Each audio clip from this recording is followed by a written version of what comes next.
Hey, I'm Trey. Police know what most people don't, that life is cheap. We move around because we're free to do so, but there are some people that count on this freedom so they can use it to kill you or anyone you care about. And some of those people happen to be serial killers. If you're into real stories about serial killers from around the world spanning centuries, then this is the channel for you. So hit that button so you can be reminded of new content that I upload every Tuesday and Thursday. Well, if you're ready, let's get started. 1960, in the country of France, Yvan Keller was born. He lived with his parents and his 8 siblings. Yvan's home life was very unstable. His mother died at a relatively young age, so his father decided to contribute to Yvan's emotional problems by forcing Yvan to work in lieu of going to school to help support his family.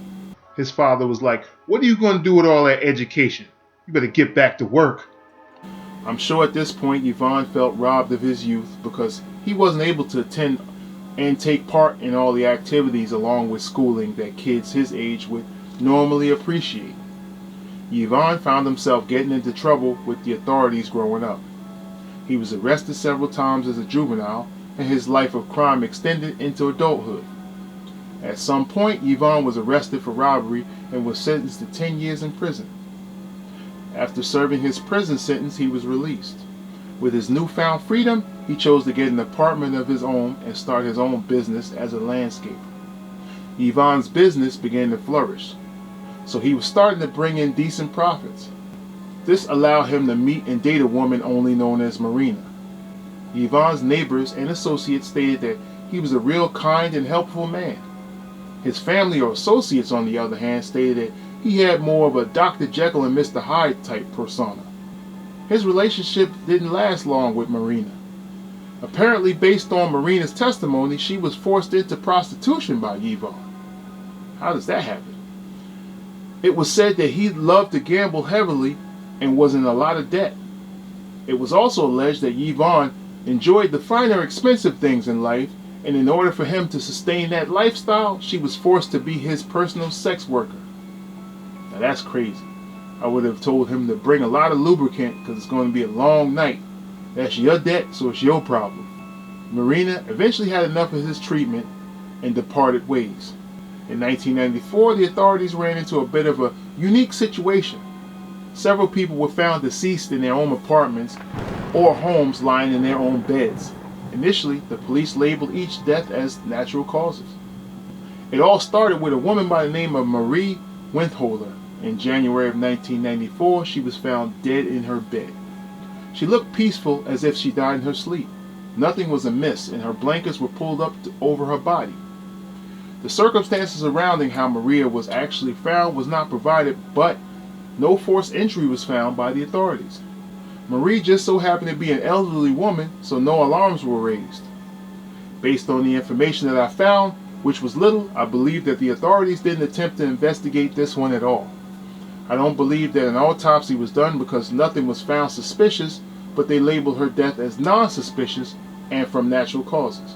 In March of 1994, an 86-year-old woman by the name of Ernestine Mang so happened to be the next victim. Her son by the name of Germain decided to do a well-being check on his mother because he hadn't spoken to her in some time. He likely went to her house and unlocked the door. When he entered the bedroom, he located her deceased body.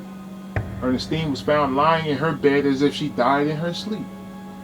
The authorities were notified and responded. No forced entry was found, so the police did not deem it suspicious. The victim's son did point out that an antique old-fashioned butter churn that was stored in the basement for many years was suddenly found upstairs and behind the door. A butter churn? Really? Well, I guess you could never get enough fresh butter. The authorities did point out one thing, which was the bed covers were too perfectly drawn over the victim's body, so much in fact that it seemed too unnatural. It was as if someone made the bed up perfectly with her body lying in it. Approximately 5 weeks later, a 77-year-old woman by the name of Augusta Wasmer was found under the same circumstances. The victim's daughter found her dead and lying in her own bed. Much like the previous victims, she was also found perfectly covered by the bed coverings. The victim's daughter also believed that it was just too unnatural for her to have not moved at all throughout the night while in bed. An autopsy was completed and it was found that Augusta died of cardiac arrest. Now check this out though. The doctor handling the autopsy also added that the heart attack was an extreme case only seen in people who died of extreme fear. Now if that's not something creepy, like straight out of a horror movie, I don't know what is. No forced entry was found, but the keys to the house were missing. The authorities had no evidence or witnesses. Sometime later, the investigators did check the victim's financial statements and found that her credit card had been recently used after her death. For the next 12 years, additional elderly victims were found in their residence in the same scenario. All were located deceased in their beds, and their bed coverings were placed over them perfectly. Many items were found stolen from each one of the residents, along with cash, credit cards, jewelry, antiques, paintings, and other valuables.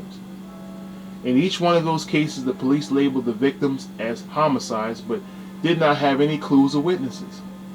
For the time being, the cases remained unsolved. Outside of the stolen items from each residence, there was nothing else left for the police to go on.